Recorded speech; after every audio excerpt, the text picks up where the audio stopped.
Hi everyone, this is me Chima, and today I have with me somebody who's not just a celebrity dermatologist and a cosmetologist, but a wonderful human being who's here to answer all your skincare related questions and queries as far as the monsoons are concerned. So join me in welcoming Dr. Jaishree Sharad.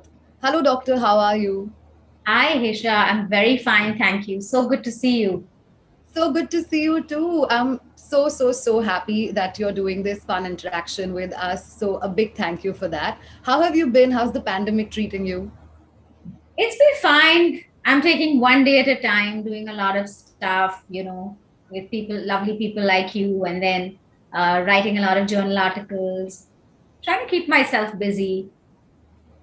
Yeah, that's good to know, doctor.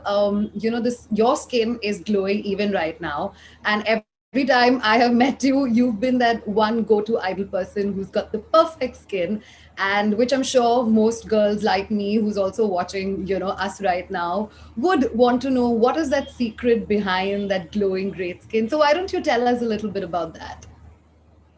Okay. I mean, actually, you will be surprised.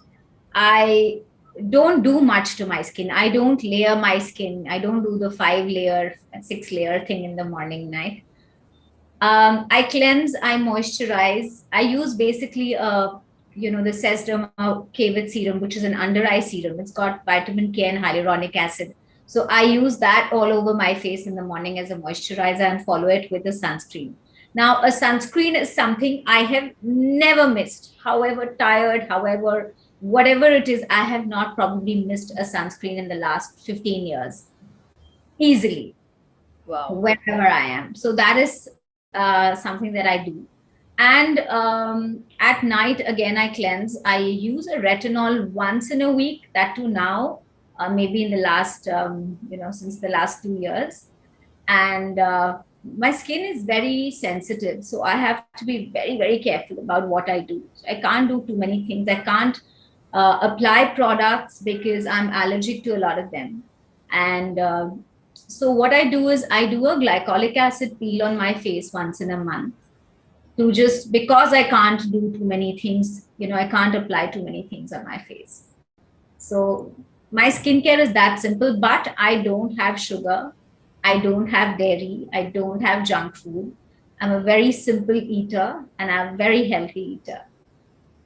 Oh, I think that's pretty much what sums up everything because everybody always wants to know what is that dermatologist, skincare routine. What is the secret behind their glowing skin? So I think I didn't want to miss out the opportunity, and that was the first question that I threw at you.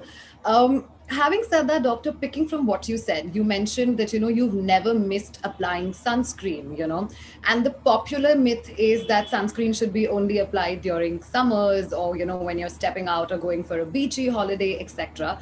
But with the onset of monsoons, there are many people charged guilty who skips sunscreen.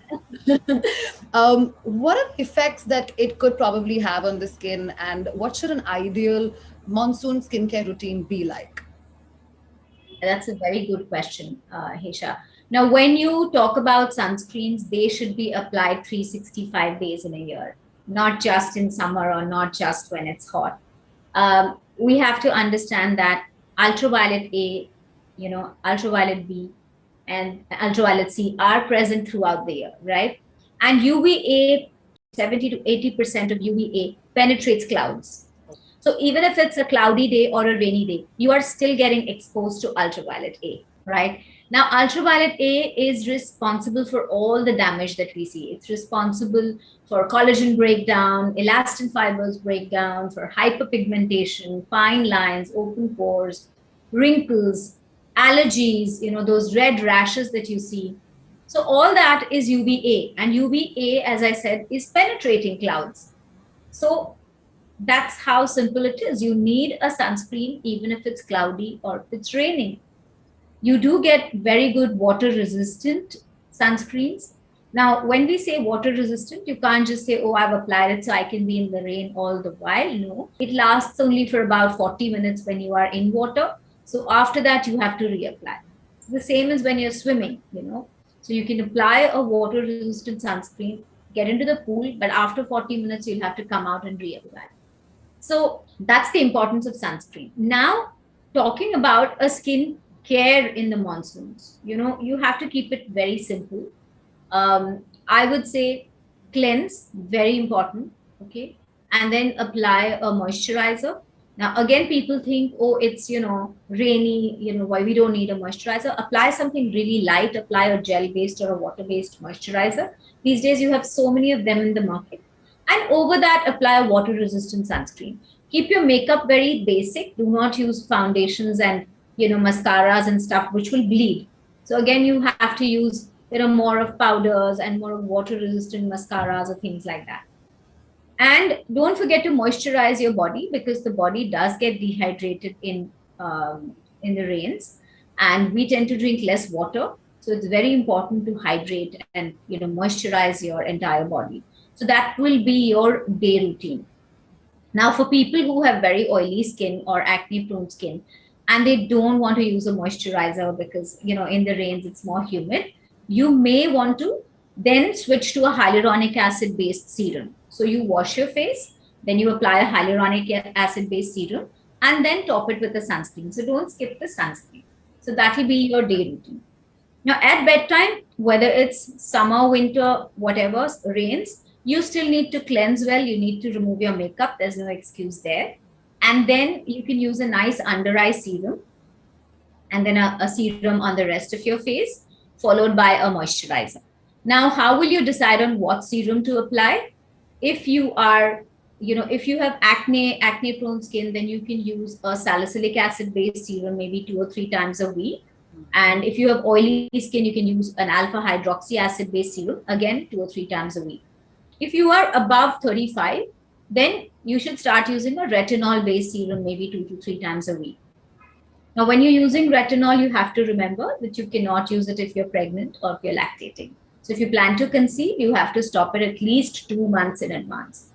Okay. So that much is, that's for acne prone and oily skin. If you have dry skin, I just said you can use hyaluronic acid, or you can use niacinamide. Niacinamide, again, is something which helps in building ceramides in the skin, which are those, barrier protective layers in the skin. And niacinamide also helps in skin brightening. So you can use either hyaluronic acid or a niacinamide based serum. If you have hyperpigmentation, blotchy skin, uneven skin tone, then you can use vitamin C, or then you can use again a niacinamide, because that also helps in skin lightening. You can use a kojic acid or an arbutin based serum, or again a glycolic acid based serum helps if you have hyperpigmentation. So this is how you select your serum, and post that you can use either a moisturizer, or you can use any, if you're above 35, you want to use an anti-aging cream, you can use that. Now, one thing that is very important in the monsoons, in the morning after you take your shower, dry your entire body properly. A lot of times, especially guys, they like to leave, just in a hurry, they'll wear their clothes without drying themselves.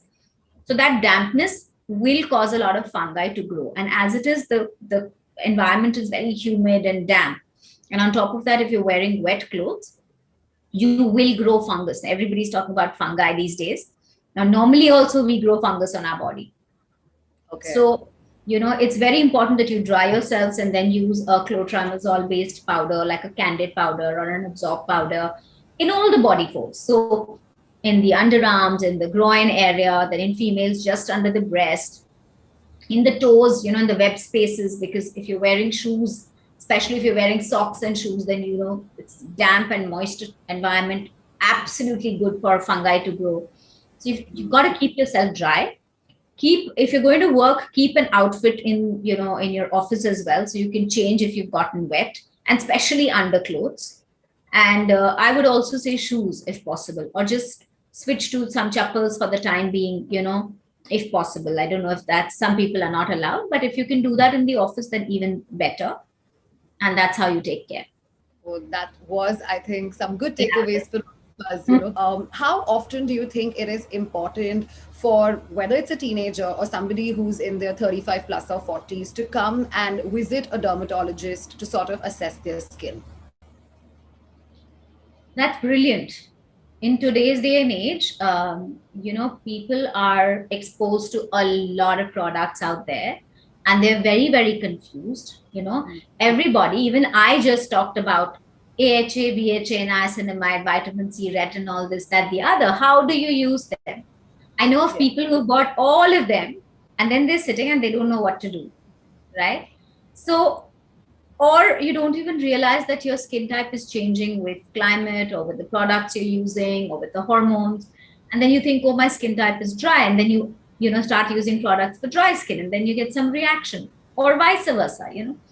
So I think before you even start with any kind of skincare, you should consult with a dermatologist once. Mm. That's very important, just to understand this whole sort of thing as to what to apply when and at what age should you apply what. Yeah. Okay. Your skin and my skin may not be the same. Something which is fantastic for me may be really bad for you. You know, you True. and then you say, oh, but Dr. J has said she uses this and I've got a reaction. Mm. So, because every skin is different. Yeah. So, yesterday, somebody showed me something and said, oh, I want to post this on Instagram. And I warned her, I said, no, you can't do that, because it may not, everybody will get influenced and say, oh my God, that's Dr. J's favorite. No, you Mm. know, so it's very important. And that's why, at least before you start your skincare, once consult with a dermatologist, and then you can continue with whatever, Mm. until and unless you see that your skin is behaving a little odd. Okay, suddenly you see that it's reddish, suddenly you see that it's dry, it used to be oily but now it's gotten drier, or it's flaking, or it's burning. Do not self treat. In such a situation, you must go and consult with a dermatologist again. And if you have conditions like acne or hyperpigmentation, you know, don't be casual about, oh, I have acne, what cream should I use? No. Or maybe I should use benzoyl peroxide. No, please consult with the dermatologist. That is important. So if you have a condition, then you must visit your dermatologist regularly. If you don't have it, then one visit, and every time your skin changes, you can go and consult a dermatologist. Yeah, basically not to become a doctor yourself and just take the right, tips and advice from a dermatologist so as your skin does not get harmed further. Doctor, I also want to ask you this, like we all wear makeup nowadays, just because it's something that we all like and, we enjoy it.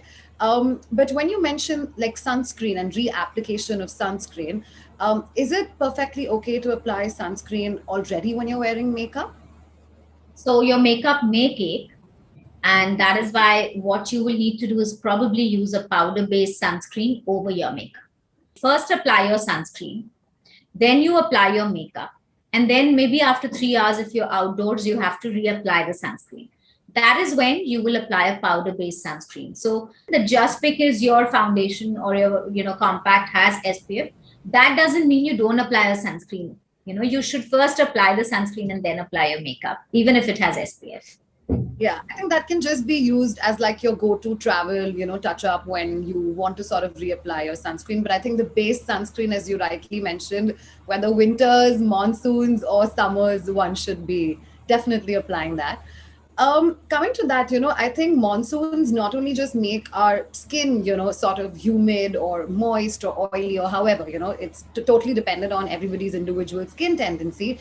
But talking about our hair, I think even that completely goes for a change, right? Like if I'm talking about myself, my scalp gets oily, my hair feels sticky as though I have applied oil a night prior and it weighs down. What is it that one can do, to take care of their scalp and hair during monsoons? So, two very common things that happen in monsoon: one is dandruff, and the other is lice. So, a lot of females who have long hair tend to tie their hair when the hair are damp. And, and if you come in contact with anyone who has lice or even nits, then you will easily contract that. And, vis-a-vis, if you have dry hair, it's a little more difficult. So it's very important that you make sure your hair are not damp. And even if they are damp, do not tie damp or wet hair. Right. So that's rule number one. This is the only time when I say, okay, use a blow dryer, use it from a distance. And if your blow dryer has a little hot and cold mechanism, then you can switch between hot and cold alternatively and dry your hair. but do not towel dry your hair. That's very bad for hair. Okay, so that's one. If you get lice, then you have to pick a solution which has permethrin in it. It's commonly known as perlice. So you apply it, leave it for about 4 hours, and then rinse your hair and your scalp. And you do that on 3 consecutive days and repeat it after about 10 days again. Then we come to dandruff, because the hair, again, if you've gotten wet in the rain or it's so humid, you tend to, grow a little bit of fungi. Again, we're talking about fungi and yeasts, and these are all responsible for the dandruff that you see. So use either a 2% ketoconazole or a zinc pyrithione based shampoo, maybe twice in a week. I think you're going to save a lot of time, effort, and money of people by sharing this information with us. So, thank you so much, Doctor. It's always been a pleasure chatting with you. It's always great to meet you and to understand, what one can do, and especially now for the amazing tips that you've shared with us, as far as Monsoon skincare and hair care is concerned. I really hope that we get to catch up with you super soon. And to everybody watching, if you guys have any questions for Dr. Jaishree Sharad, please make sure that you leave that in the comment box below and we'll have that answered for you. Thank you so much, Doctor. I hope to see you really soon next time. Thank you, Hesha. Take care. You too. Take care. Bye, everyone.